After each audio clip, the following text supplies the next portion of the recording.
Tonight, we talk about happiness, that quirky, elusive emotion that the Declaration of Independence maintains we have every right to pursue.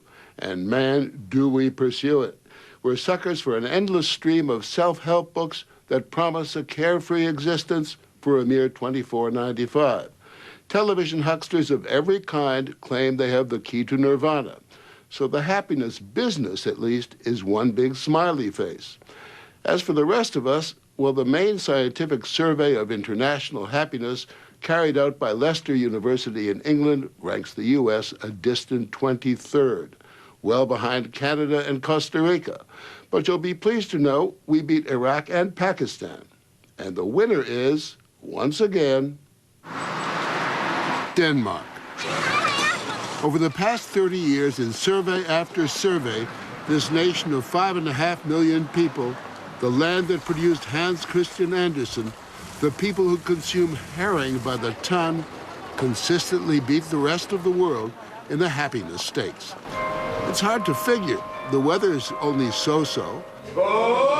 They're heavy drinkers and smokers.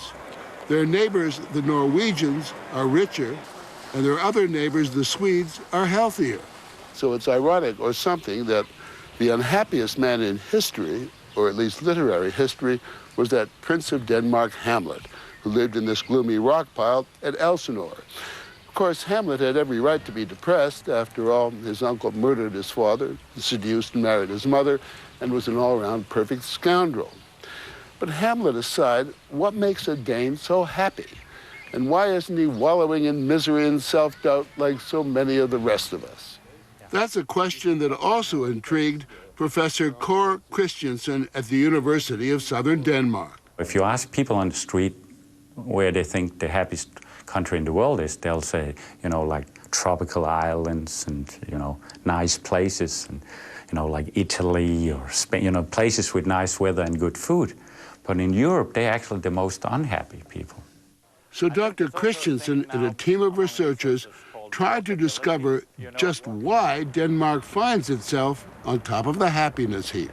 We made fun of it by suggesting it could be because blondes have more fun, but then we could prove that the Swedes have more blondes than the Danes, and they were not as happy. So we tested different hypotheses. So the result is blondes don't necessarily have more fun. Exactly, but it doesn't hurt either. After careful study, Dr. Christensen thinks he isolated the key to Danish anti-depression. What we basically figured out that although the Danes were very happy with their life, when we looked at their expectations, they were pretty modest. So by having low expectations, you're rarely disappointed. Exactly. Dr. Christensen's study was called Why Danes Are Smug, and essentially his answer was it's because they're so glum and get happy when things turn out not quite so badly as they expected. I was thinking about what if it was opposite, that Denmark maybe was number 20 and another country was number 1. I'm pretty sure the Danish television would say, well, number 20 is not too bad, it's still in the top 25, and that's not too bad. History may also play a role in the country's culture of low expectations. If you go to the government's own website, it proudly proclaims, the present configuration of the country is the result of 400 years of forced relinquishments of land, surrenders, and lost battles. Could it be that the true secret of happiness is a swift kick in the pants or a large dose of humiliation? Do you think there's some kind of inverse relationship between, the more powerful you are, the more unhappy you are, and the weaker you are, the happier you are? Well, at least the pressure is off you. And if you're doing pretty well and once in a while it's outstanding, you're very happy about it. But if your starting point is that you should be outstanding, that's not good. Do Danes like being slightly in the shadows? I think it's a little bit like in bicycling race. You like to come from behind. Which is exactly what the underdog Danes did in the 1992 European Soccer Championship.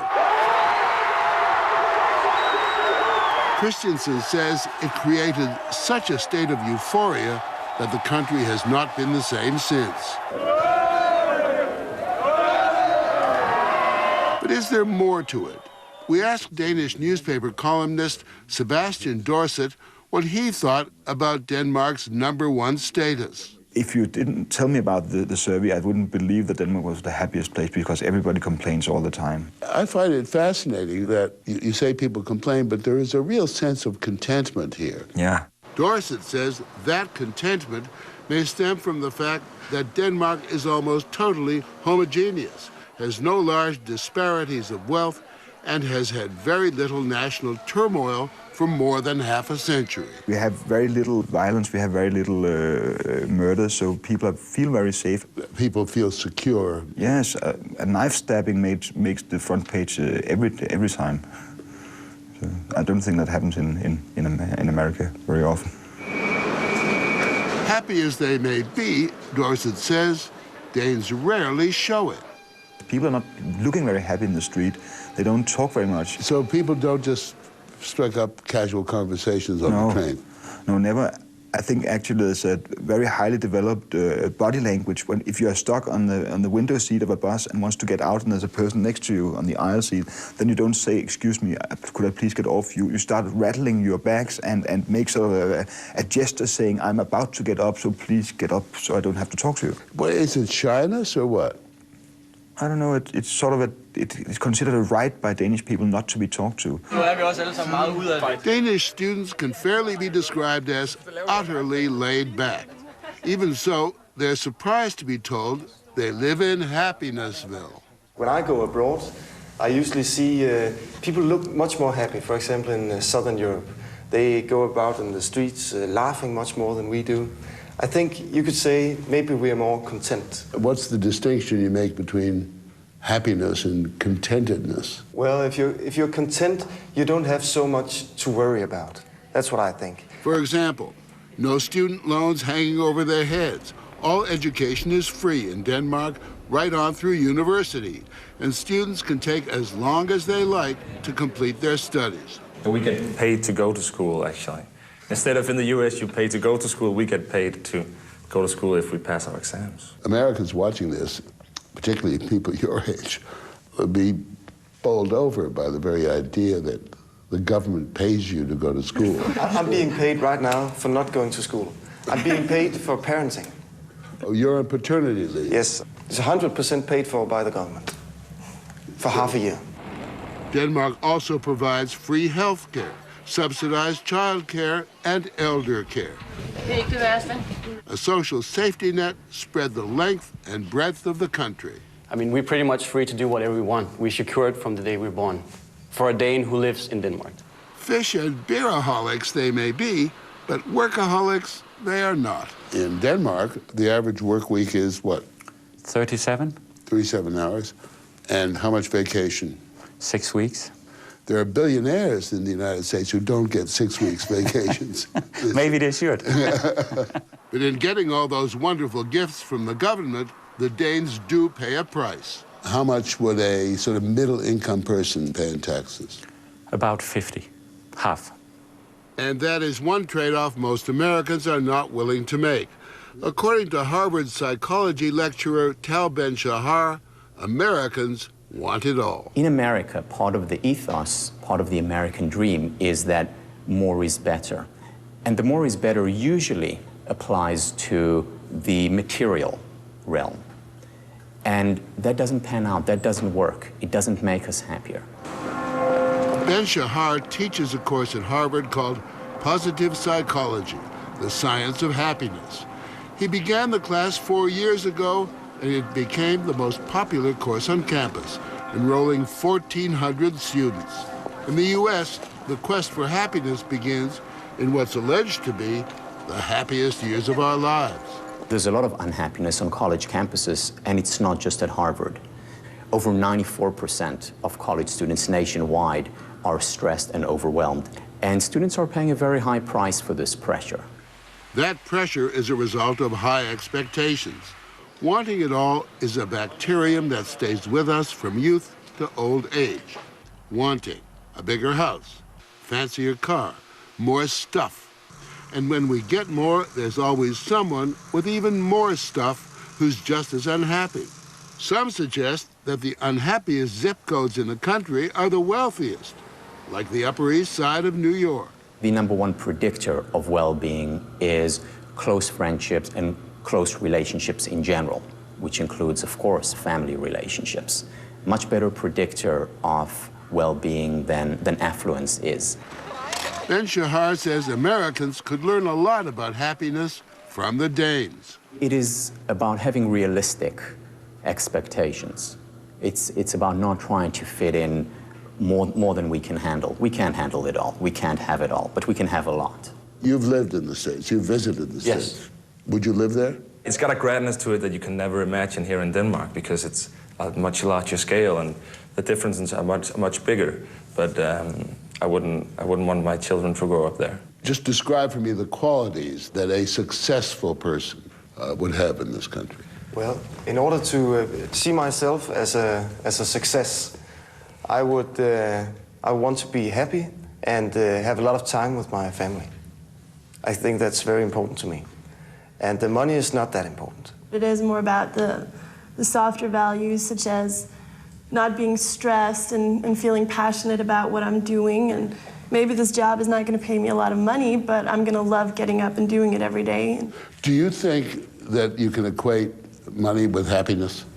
No. If you have a sufficient amount of money, then I don't think it will make you a lot happier to get really rich. And we are already at a good level here in Denmark, so I don't think we'll be happier if we increase our wealth. But these unmelancholy Danes, as laid back as they are, do not lack ambition. I think that we have very high hopes, just like any other people do. We just don't get so disappointed when we don't see them through. What would you advise Americans to do? I have an advice. Don't depend too much on the American dream. Yeah, I think you might get disappointed. 60 Minutes. We're always on CBSNews.com. Brought to you in part by Vicks. This cold season, look for the Vicks Shield. No matter what the cold season brings, no matter what cold symptoms you might get, Vicks has got you covered. For comfort and care, Vicks is always there. The Lincoln MKC has two things you can't find on any other luxury car. Voice-activated sync for your music. Play artist, motion worker. And your cell phone. Call Roberts. Sync powered by Microsoft, the ultimate software. And the ultimate hardware. J.D. Power & Associates' highest ranking in initial quality. Now drive Lincoln MKC with 0 down, 0 first month's payment, and 0 cash due at signing for $369 a month. From the fastest growing full line of luxury vehicles, Lincoln. This President's Day weekend, find your favorite things at Linens and Things. Now through Monday, buy one pillow, get one free. Choose from every down, feather, and down alternative pillow in our entire stock. 650 thread count Egyptian cotton 4-piece sheet set, just $49.99. Plus 2 free pillowcases. Oversized bath towel, only $7.99. Plus, when you buy $25 worth, you get a free Genesis tub mat.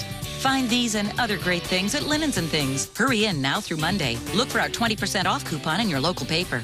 Ever played around with one of those retirement calculators? On the one hand, they'll tell you to save more money than you make, or on the other hand, retire when you're 90. TD Ameritrade's approach is designed to work for you today and tomorrow in every way, from basic planning to IRAs to 401k rollovers. Call 1-877-TD Ameritrade or go to tdameritrade.com/IRA to open an easy IRA today. Tonight, Cold Case is all new. He was the man of her dreams. You're the most beautiful girl I've ever seen. But did his secret life... I said this was war! You're either with us or you're against us. Cause her death. What did you get her into? It's like Tamira lost her soul to the devil. A new Cold Case, CBS tonight. Your hair's a mess. Getting along is the way to go. I saw this movie. They dumped pig's blood on you at the prom. New episodes.